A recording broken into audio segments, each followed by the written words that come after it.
Hello, everyone. My name is Todd Wall. Welcome to Communication Makeover, where we believe that intentional communication will lead to the breakthrough that you're looking for, both in your business and in your life. We also believe that the greatest illusion of communication is the belief that it has occurred. Today's guest, Richard Flint, we're talking about a day at the zoo. It's giving us this ability to understand what are the personalities of the people around us and how can we navigate this community, not of just different people, but the personalities that exist within it, so that we don't just have to shove someone off to the side, judge them based off their external appearance. We can understand what's going on the inside and what the environment they need to thrive the best. My friend Richard, it's so great to have you on. I'm loving this conversation, and it's just getting even more intriguing at this stage. So where do we go from here? So we've talked about the three main animals, and you threw me off with that, with the camel, the parrot, and the monkey. So now, after you've blown people's mind with that, because I thought you were going to go elephant, I thought you were going to go lion. So now, how do we trickle down from there in understanding this community? Where do we go next? Well, Todd, I need to remind everybody that all of us are two things. We're a person, which is what we see.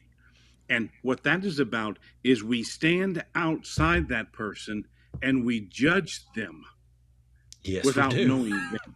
Yes. And, instinctually. Yeah. And we've all looked at somebody and said, that's a difficult person. But difficult only exists when you don't understand the person from the inside out. For inside, they are a personality. Yeah. And that personality has four different fronts to it. Okay. And if I spend the time understanding the personality, I remove difficult and replace it with different. And in all of the trainings that I've looked at, what I find is more time is spent on the person than the personality. We're trying to pigeonhole the person, but you can't do that if you don't understand the personality. And again, everybody's four. It's interesting when I label them as difficult, I'm giving myself an out. I'm really defending myself in that situation. They're a difficult person to manage, so I'm really creating a scapegoat of that person. But if I rewire and call them different, then it's just about strategy at that point.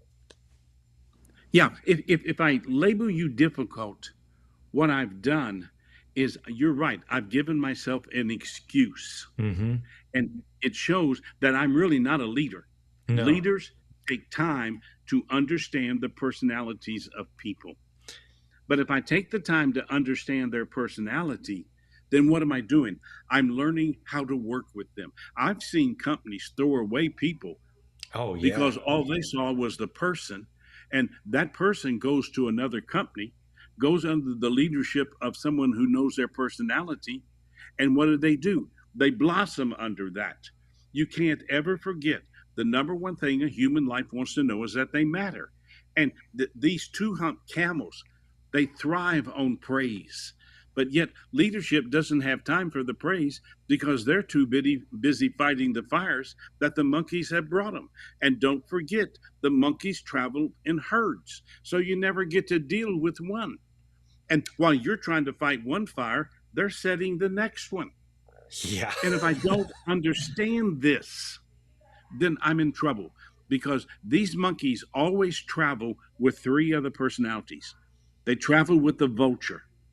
And the vulture is the personality that's always waiting for someone to make a mistake. And then they pounce on that personality, and they go after them with a viciousness. And they will go to leadership and say, now, I'm not gossiping, but you need to know about so-and-so. Yeah. And they're always planning an attack. And then you got a constrictor. who loves to wrap itself around you and squeeze, but you better beware of the squeeze because it can be fatal. And Yeah. these are people that pretend to be your friend, and at the same time, they're stabbing you in the back. Ooh.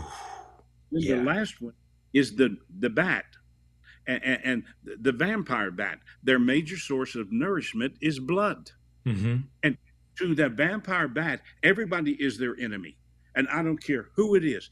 It can be a child because it has to win at everything that it does. And if it knows that it can't win with you, then it's just going to suck the life out of you. Yeah. And if you understand this, and these are people, I tell people all the time, if you got one of these four in your life and you cannot fix them, but they will destroy you in the process of you trying to fix them. The only thing you do with these personalities is you eliminate them. And Todd, this can be family members. Mm-hmm. It can be someone you think is a friend. It can be a coworker. Mm-hmm. But you can't work with these people, and you got to know how to eliminate them. And so, you know, I joked with you. Mm-hmm. I told you everybody's four personalities. Okay. And when we finish the program on Sunday morning, you have a sealed envelope in front of you. And in that envelope are the four personalities I think you are. Okay. And I learned you by watching you during the retreat. Mm-hmm. And if you were there and I had an envelope in front of you, you ready for this? Okay, I'm ready. I'm ready. Seatbelts on. Here are the four personalities I think you are. When I was there in Houston with you, I learned so much about you. Okay. And so, you're going to talk about me. Okay. I'm ready. I'm ready. you're my spotlight right now. Okay. Okay. Number one, you are a two-hump camel. Okay. Because you are in a world of growth. Mm-hmm. The two-hump camel is always looking for ways to improve. Mm-hmm. The two-hump camel many times is a loner. They get their best work done when you just leave them alone and let them work. Mm-hmm. The two-hump camel is also a trainer because they like to see the little parrots. They like to find people who have talent, and they like to invest in that person to help them grow. And they will protect that little parrot from the monkeys. Yeah. And you're in a position right now where you have to protect the parrots that you have around you. Mm-hmm. And you've got to be able to identify the monkeys and know how to work with them. Besides a two-hump camel, to me, you're also a giraffe. And a giraffe is a personality that can see above the normal because of its height. It can see things other people don't see. I was in Busch Gardens in Tampa, was speaking at a convention there, and the guy brought me in. We were at the Swiss House having lunch, and he said, "Flint, look behind you." And I turned around, and there was a giraffe just staring at me. Now, if you ever study a giraffe, they're always doing one of two things. They're either sticking their tongue up their nose, or they're really intense at what they're looking at. Okay. And to me, what I saw in you when I was in Houston was your intensity to make things better and to improve. I think you're also a zebra. And why a zebra? Because the zebra has the toughest hide known to mankind. I have a friend here in the Palm Beaches who is a big game hunter. Okay. And when I was working on this, I spent a lot of time with him. And I was in his office one day, and he'd just come back from a safari in Africa, and they had killed a zebra. Okay. And he said, "Richard, here's what you don't understand about a zebra. You got to use armor-piercing bullets to bring it down." He said, "A normal bullet just bounce off its hide." And with what you're doing right now in the direction you're going, you got to have a tough hide because the decisions you have to make are not going to be popular. And some of the lessons that you need to help people learn are not going to be popular. Right. And you have to have a tough hide. And listen to me closely now, because the fourth one is your dominant personality. Okay. You're a bear. I thought you were going to say You're a bear. monkey, but go ahead. No, you're a bear. How Why? so? Because a bear knows when to be playful and when to be serious. Okay. And it knows it has to have a playful spirit, Mm-hmm. but it also knows it needs to hibernate. Mm-hmm. It needs a personal room in its life. It needs to be able to get away and recharge. Absolutely. And a bear is a loner. You study bears, and many times bears are by themselves. They don't Yeah. travel well together. Mm-hmm. And in order for anyone to provide leadership, they got to understand they need time away from people.